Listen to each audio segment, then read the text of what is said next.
Bismillahirrahmanirrahim. Assalamualaikum warahmatullahi ta'ala barakatuh.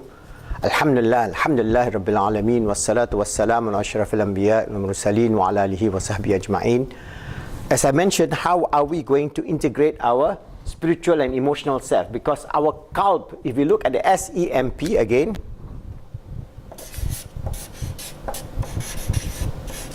this is your qalb,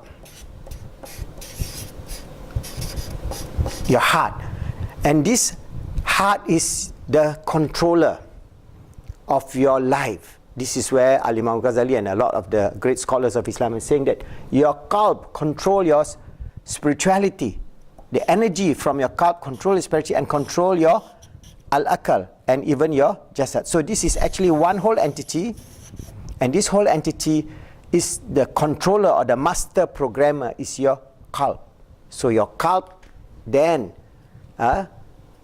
gives you the necessary impetus towards goodness or towards self-destruction. That's why we have this dua where Rasulullah ﷺ always dua, "Oh Allah, give me the constancy of my heart so that my heart is not inclined towards evil." So there is this idea of the dua of the Prophet, so that we have constancy in our qalb, so that it does not degenerate to become ammara, and always bringing our qalb towards mutmainnah. So this is your master programmer, master controller. Your qalb is your master programmer, and the latifa or the subtle energy which Allah has created, which encompasses the spiritual, emotional and mental and physical self.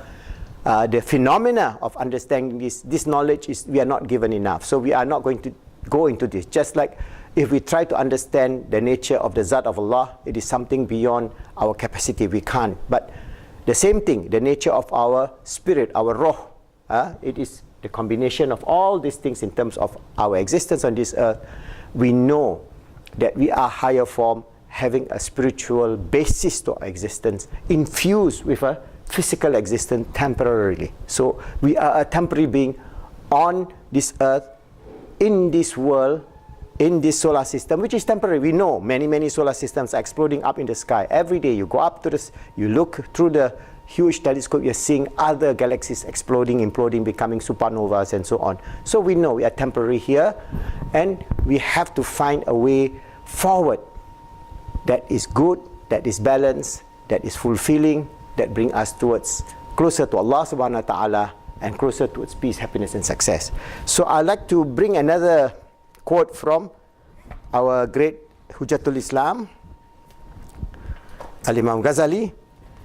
He says, all right, 3 kinds of action. All actions can be divided into 3 classes. Virtuous, that means the action that bring you towards mutmainnah. All right, sinful, that is action that bring you towards amarah. And lawful, that means the sum above the baseline. In lawamah, they are good and they are even bad. All right. Every man is confined within one of these 3 kinds of action. Meditation in virtuous action means we do it with ikhlas or with pure intention and to guard it from fault. Meditation in action of vices means repentance and examination. So when we see that we are doing evil, Imam Ghazali says, then we must bring in the reflection of repentance, seeking forgiveness from Allah subhanahu, and examination in the engagement of this meditation. So when we do even evil, we can meditate on the evil so that we can move away from the evil. Meditation in lawful action means observance of the rule and laws and express gratefulness for getting them from Allah the Merciful. So examine yourself in these 3 actions. All right. So the Holy Prophet says, this is saying from our Holy Prophet Muhammad Sallam, a wise man has 4 divisions of his time. In one division, he will whisper with his Lord. That means his zikrullah to his Lord. In another division of time, he will ponder over the wonders of creation of Allah. In another division of time, he will take account of himself. And in another division of time, he will take care of the food, drink and sleep that he requires.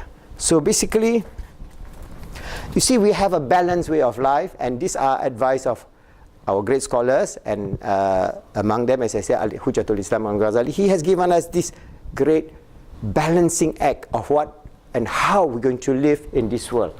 So if we have this qalb that is polished, so that the evil spot There's another saying of the Prophet that this scalp, this heart, if we do a sin, it will have black spot. So the scalp will have, we are not talking about the physical heart, but if say we take the representation of our heart, this is the representation of our scalp, we have black spot. So when we do evil, this black spot will get bigger and bigger. So when we do good act, then this black spot disappear. So it's a constantly, the battle is from the state of lawamah towards mutmainnah. Then you are rightly guided. But then, if this black spot has become overwhelmed, that means all the time you're doing evil, then this black spot becomes so big, it's like cancer. This heart dies. Physically, it cannot receive the nur or the light from Allah subhanahu wa ta'ala. It cannot receive hidayah. And when this die, these are the people who are evildoers, murderers, rapists, who have no sense of regret, atheists who deny the existence of Allah subhanahu wa ta'ala. They will go around teaching atheism, for example, with such gusto, thinking that they're going to live forever, but their heart is dead. So it's important for us to maintain a polished scalp. And how to do that? It is through our ibadah, the Arkanul Islam and Arkanul Iman that we have to follow really strictly and try to do our best, and our zikrullah, our muhasabah, our murakabah, our tafakkur, and over all that we see the various stages of reflecting and knowing the grandeur and the greatness of Allah, submitting to Him, realizing the special place that He has bestowed upon us, all Bani Adam, as His sincere servant, as His slave, and as His Khalifa on this earth for us, to realize the grandeur of His creation, the grandeur of Him alone whom we worship, and putting no partners unto Him.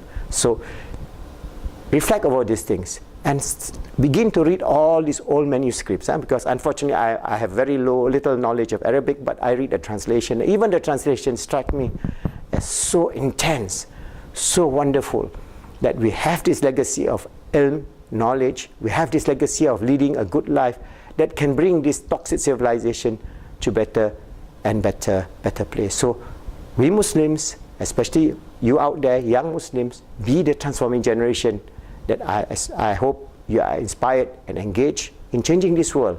First, changing yourself, changing your family, changing our local community to become the best of human beings in this world.